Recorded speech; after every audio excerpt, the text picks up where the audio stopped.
Hi guys! Hello! Welcome sa ating channel ngayon. Pretty Gem Gods lang po. So, nagtanim tayo ngayon ng siling pang sinigang. Dahil minsan mahal yung pang sinigang, kaya naisipan ko na rin magtanim.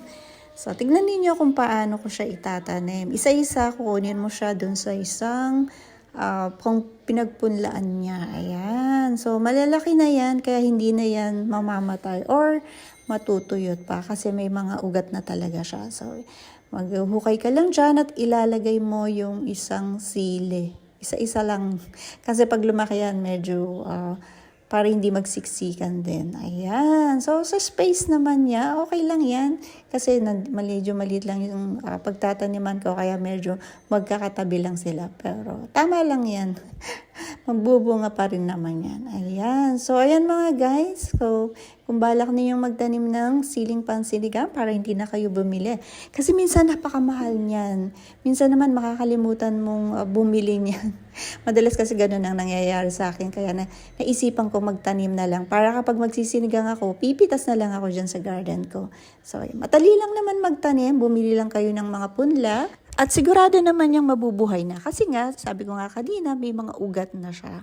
Kung pwede rin naman, bumili kayo ng mga buto. Kaya lang, minsan mahirap din magpatubo niyan. Minsan yung mga buto niya hindi tumutubo kahit maganda na yung pagpupunla mo. So, ayan ang pinakamaganda. Bumuli na lang ng tumubo na talaga siya. Kasi yung iba, mas magaling silang magpunla ng mga ganyan. Tulad niyan, yung ating siling pang sinigang. Ayan. So, after niyan, ipapakita ko sa inyo kapag medyo malaki na sila. Ito na yung mga tinanim kong sili. Nalalaki na sila. Ayan. Ang tataba. Ayan. So, tinanggalan ko yan dito, yung talbos niya. Kaya dumami yan ng mga sanga niya. Tulad nito, ito yun. So, kailangan yung alisin yung mga dulo niya. Tulad nito, ito. Para magkaroon siya ng sanga. So, ayan, nakikita dyan, meron ng lumulusot sa mga gilid ng kanyang mga dahon. Ayan. So, once at tanggal yung unang yung nasa gitna nito, tawag dito. Ito yung tulad nito, yung talbos niya na nasa gitna. Pag tinanggal mo yan, dadami yung kanyang mga sanga. Ayan, dumami na. Ito yung sample na dumami. Pati yan. Ayan, ang dami niya. Ito yung nauna kong tinanggalan sa kato.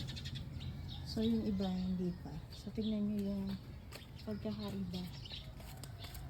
So, iyon. Hindi yan natanggalan ng yung talbos niya sa gitna. Kaya, ayan, may mga sumibol pa rin naman dun sa gitna lang niya. Wala dun sa mga side. So, kaya magandang aalisin mo talaga yung pinakagitna. Ayan, tulad nito. So, may lulusot na dyan.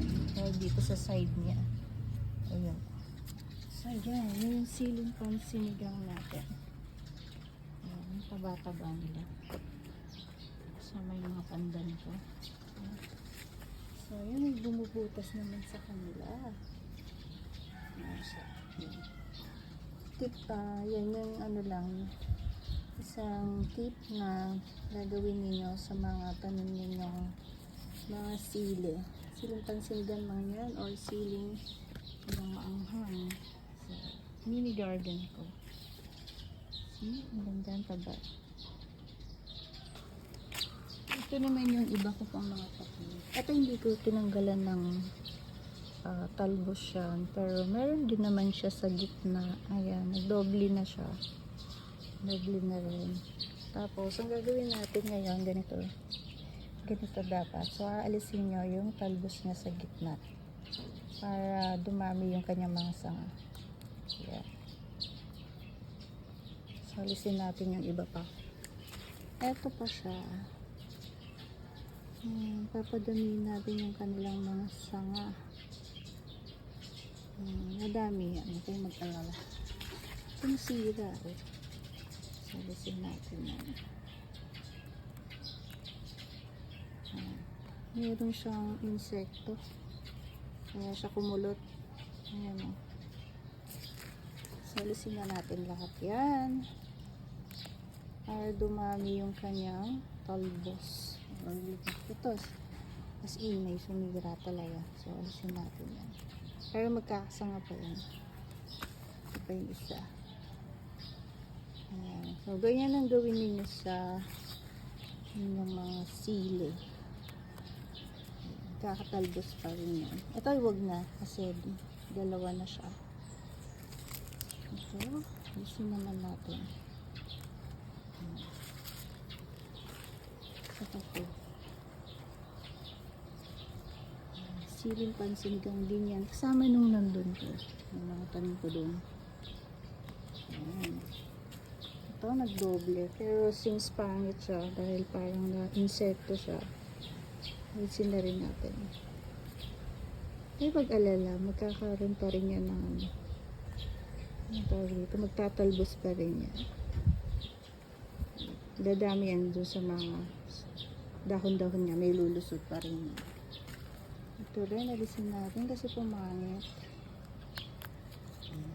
So, balikan ko kayo kapag meron ng dumoble na yung mga ano nito, sanga ba tawag dito, talbos niya. Ayan, basta yun na yun. Ayan, yung mga sili ko din. Ayan. Medyo maliit pa yan. Ito, meron din akong siling isa dito. Taba niya. So, ito naman, kailangan aalisin mo na yung nasa ilalim niya. Bawasan mo na siya ng dahon. Para yung nasa taas niya, dito siya mag-focus naman. Pero taba-taba niya. Taba yung lupa. So, yun lang. Happy farming. Farming talaga. Gardening lang tayo. Siling pansinigang natin.